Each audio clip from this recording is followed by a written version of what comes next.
começar, doutor? Vamos lá, Só vai um pouquinho mais para a direita, por favor. para a direita. Isso, centraliza mais, perfeito. Primeira pergunta. Primeiro eu queria que o senhor se apresentasse e aí eu começo com as perguntas. Tá, meu nome é professor Jean Luiz de Souza, eu sou fisioterapeuta, especialista em acupuntura e medicina tradicional chinesa e atualmente sou presidente da Sociedade Brasileira de Acupuntura, SBA. Qual que é a diferença entre acupuntura e dry needle? Dry needle é a pronúncia correta?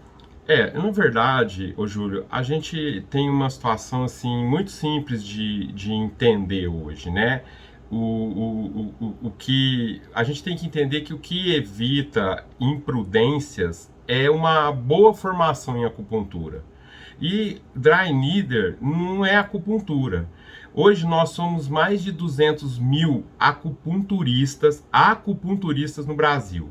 E a gente só que a profissão, ela não está regulamentada. Há 35 anos a gente luta pela regulamentação da acupuntura no Congresso Nacional. E isso não ocorre principalmente em função do lobby que o próprio Colégio Médico Brasileiro de Acupuntura e o CFM, eles fazem junto aos parlamentares. Então eu vejo hoje que eles são os principais responsáveis para acontecer determinadas situações como essa que é sui generis no Brasil, né? Ao contrário de outros países do mundo, onde a acupuntura ela é multidisciplinar e já temos até cursos de graduação. Inclusive no Brasil nós temos cursos de graduação também em acupuntura. Quem pode exercer a acupuntura? Então, houve aí, nesse caso, né, uma fatalidade, talvez uma das primeiras, como eu disse, no Brasil, e eu vou explicar direitinho para que não reste dúvida. Nós estamos realmente conduídos com a situação, como eu disse, eu repito aqui que eu acho que um dos maiores culpados é o lobby do CMBA, e o que acontece hoje no Brasil? O exercício da acupuntura tem um argumento que somente médicos podem fazer diagnóstico nosológico. E aí os médicos, de acordo com a lei do ato médico, eles usam essa lei, a lei 12.842, para dizer que somente médico pode fazer acupuntura. Só que a lei que criou o ato médico, ela vetou justamente esse ponto para que a acupuntura pudesse ser realizada na verdade, por qualquer profissional hoje no Brasil, infelizmente. Por quê? Porque os profissionais, eles têm a guarida do artigo 5º, inciso 13º da Constituição Federal, que diz que é livre o exercício de ocupação, profissão, nos termos que a lei regulamentar. E a lei não regulamentou a acupuntura no Brasil. Existe o projeto de lei, que é o projeto de lei 5.983/19, agora, que está no Senado Federal, justamente com essa finalidade, para que possa regulamentar o exercício. Enquanto a gente não tiver essa regulamentação, nós estamos sujeitos a essas situações em função principalmente das má formações que ocorrem no Brasil sem controle nenhum de um órgão de regência, sem um controle nenhum para dolo social, enfim. Se nós não tivermos uma situação aonde nós tenhamos a regulamentação, nós vamos estar sujeitos a essas situações por cursos e por profissionais mal formados. Entendi. O senhor disse que o Código Médico Brasileiro de Acupuntura afirma que só os médicos, cirurgiões, dentistas e veterinários poderiam exercer a prática.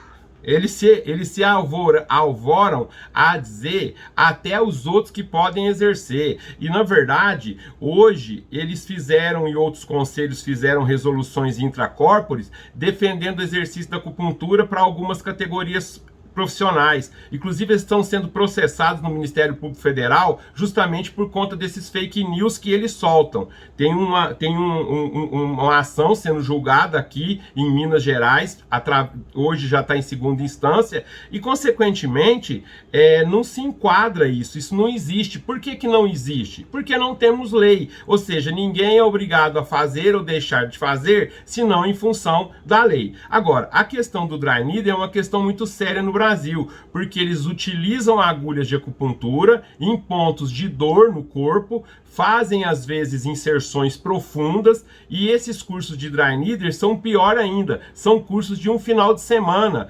O profissionais vai lá, faz um curso sábado e domingo, 20 horas, e depois usa um instrumento que é a agulha, e aí porque ele está usando a agulha, ele é intitulado acupunturista. Então, um dry needleiro é um enfiador de agulha que não está muito longe de ser acupunturista. A formação em acupuntura no Brasil hoje, a nível de pós-graduação ou de formação, é de 2.000 horas, 2 anos, com parte prática, ambulatorial, teórica. E a gente cansa, eu sou professor, eu canso de dizer como se deve fazer um agulhamento no tórax, como que as agulhas são inseridas obliquamente e não perpendicularmente. Nós temos pontos na nuca que, se a gente enfiar uma agulha grande, a gente pode produzir uma parada cardiorrespiratória, sim, mas isso é dito 300 vezes, milhões de vezes dentro de uma boa formação. Então,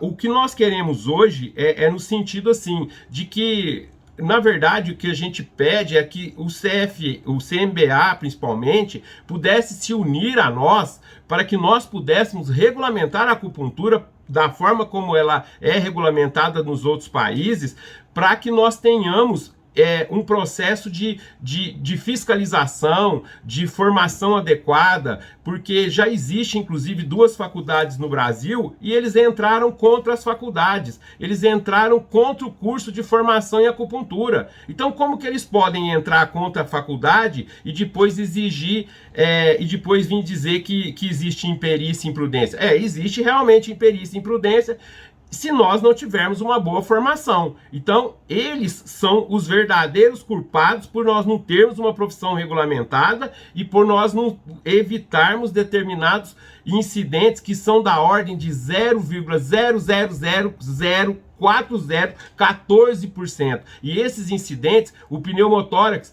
é um dos menores. Entendeu? Aí a gente tem síncope, desmaio, hipotensão.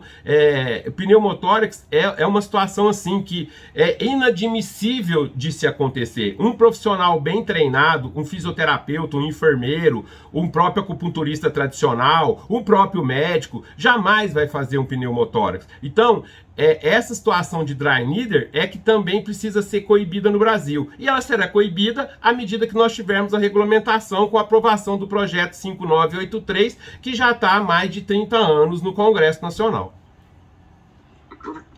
Perfeito. Para aplicar a técnica do dry needle, é necessário ter algum tipo de formação específica ou, pelo que o senhor falou, é uma formação de final de semana mesmo? Não, infelizmente é uma formação de final de semana mesmo. Infelizmente, a Sociedade Brasileira de Acupuntura, a Federação Brasileira, o Conselho de Autorregulamentação, nós somos eminentemente contra a técnica de dry needle da forma como ela é feita no Brasil. Nos Estados Unidos já existe a profissão de acupuntura e para você fazer dry needle, você tem que ter um curso de, no mínimo, quase 200 horas. Agora, aqui no Brasil, o curso é sábado, domingo até meio-dia e depois a pessoa já sai na segunda-feira fazendo agulhamento seco.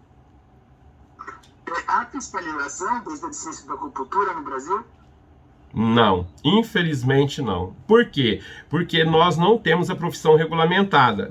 Existe hoje o Código Brasileiro de Ocupação, que é o CBO. Ele tem lá o médico acupunturista, fisioterapeuta acupunturista, cirurgião dentista acupunturista, todas as profissões, mas está a nível de ocupação, não enquanto profissão. Então, o Ministério do Trabalho e Emprego tem a codificação.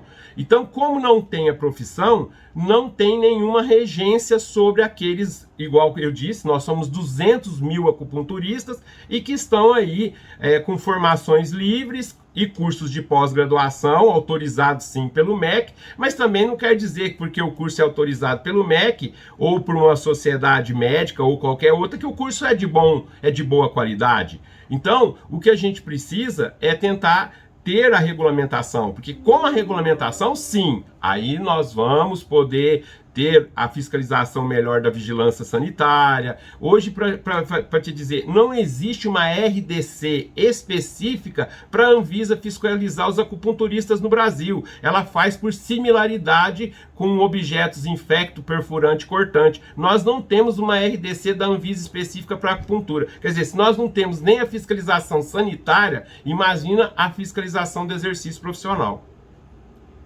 E o mesmo vale para o dry needle, não tem nenhuma fiscalização. O dry needle aí nem se fala. Aí, dry needle, como diz, eu acho que dry needle, o que eu já disse em outras oportunidades, na verdade, é índio com zarabatana, enfiando a agulha onde nós chamamos na acupuntura de ponto AX ou ponto de dor, aí tá doendo, enfia a agulha. E outra, é muito estranho tudo isso também, porque as agulhas utilizadas na acupuntura hoje são agulhas de 25 por 30, de 25 por 40.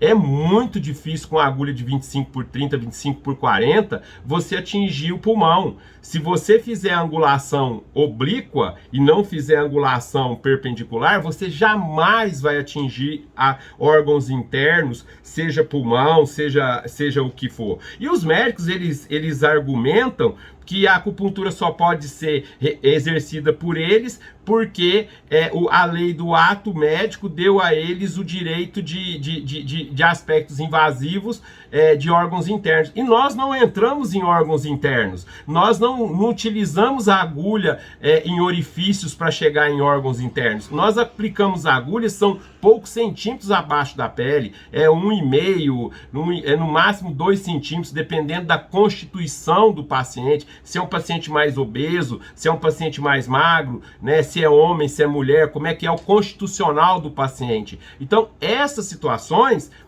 permitem um bom acupunturista fazer um diagnóstico que é energético, não tem nada a ver com o diagnóstico da medicina alopática. A medicina tradicional chinesa e a acupuntura, ela tem 4.500 anos. A medicina hipocrática é bebê ainda perto da medicina chinesa. Então, o que nós realmente pedimos é que o Conselho Médico Brasileiro de Acupuntura e o CFM pare de atravancar a regulamentação da acupuntura junto ao Congresso Nacional, que eles se unam a nós para regulamentar a acupuntura para aqueles que sabem fazer acupuntura e para que a formação possa ocorrer da melhor forma possível. É óbvio que nós não vamos garantir que porque tem um curso superior não vai acontecer, porque mesmo os médicos, quantos erros médicos existem num dia? Nesse momento nós estamos falando aqui, tem gente morrendo por ato médico. Agora, acontecer um caso de acupuntura faz todo um estardalhaço, mas a culpa disso é do CMBA. Eles é que atravancam a regulamentação junto ao Congresso Nacional. Eles é que fazem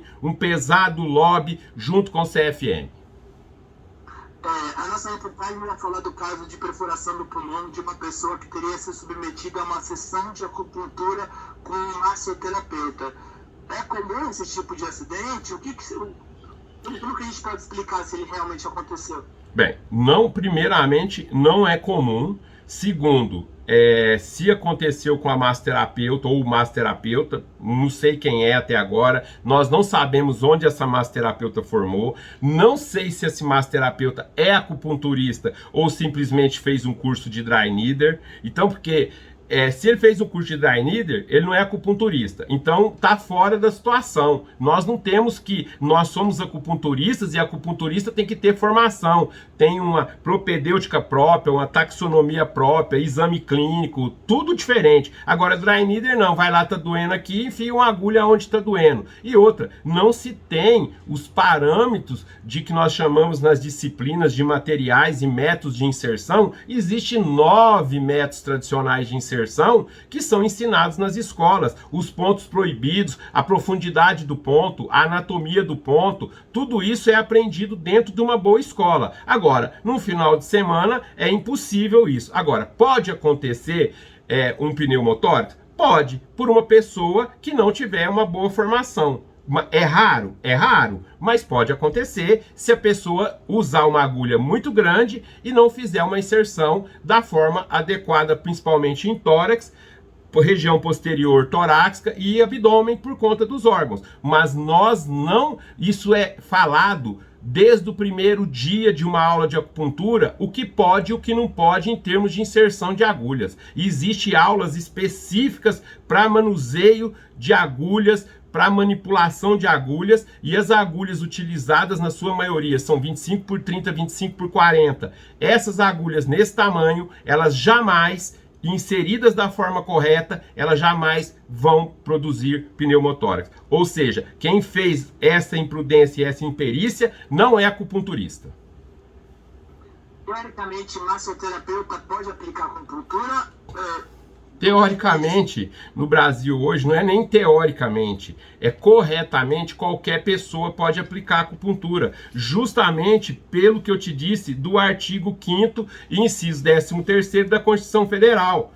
A mesma coisa que acontece com vocês jornalistas. Não pode ter um jornalista fazer jornalismo sem fazer a faculdade? Pode, né? Só que ele é responsável pelo aquilo que ele faz.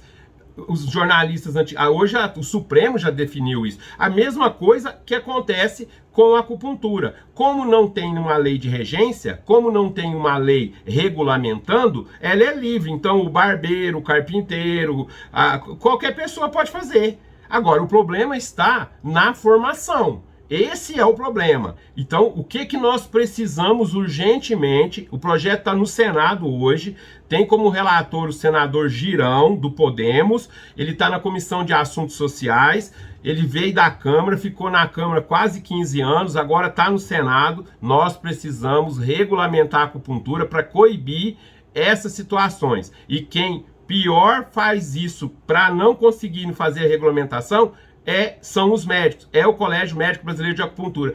E eu não entendo, porque quanto mais eles atrasam, mais pessoas são formadas de forma inadequada. Ou seja, quando nós começamos a tentar regulamentar, existia 50 mil acupunturistas no Brasil das diversas formações. Hoje já são mais de 200 mil. Ou seja, cada vez que demora mais para se regulamentar, pior fica a situação. Mais pessoas capazes de realizar imprudência e imperícia vai se formando. Então nós precisamos de bons profissionais, e para termos bons profissionais nós precisamos de boas escolas. E boas escolas nós precisamos de fiscalização. E para fiscalização nós precisamos de uma boa formação, e o Congresso Nacional precisa votar o projeto de lei. Ok, a última pergunta que consequências profissionais e criminais podem recair sobre essa massoterapeuta se for confirmado que ela teve uma conduta ruim, né, com esse paciente? Olha, essa é uma área que não é a minha área, quer dizer, não sou advogado, não sou jurista, não pertenço a um órgão de regulamentação, aí eu não sei aos crimes que ela pode estar inserida. Aí é questão de um jurista ver perante o Código Penal e o que aconteceu. E que precisa ficar muito claro a forma como foi, qual é o ponto que foi ponturado. Eu acho que cabe muita investigação em cima dessa questão ainda, né? Porque às vezes também, não estou dizendo isso, mas existe situações de pneumotórax causadas por outras coisas, e pode ter acontecido às vezes até uma coincidência que não tem nada a ver com a inserção da agulha, ainda mais nessa época que nós estamos de pandemia de Covid e tudo. Não estou dizendo que é isso, mas precisa ser investigado, e tá contando muito um lado, e eu não sei nem quem é a profissional, não sei aonde ela formou, não sei que agulha ela usou, quantas agulhas ela utilizou. Aí fica até difícil para mim estar julgando essa questão. Muito obrigado pela entrevista, doutor João. Depois a Giovana manda o link para o senhor com a matéria. Tá bom, muito obrigado, e eu agradeço vocês. Boa tarde, obrigado.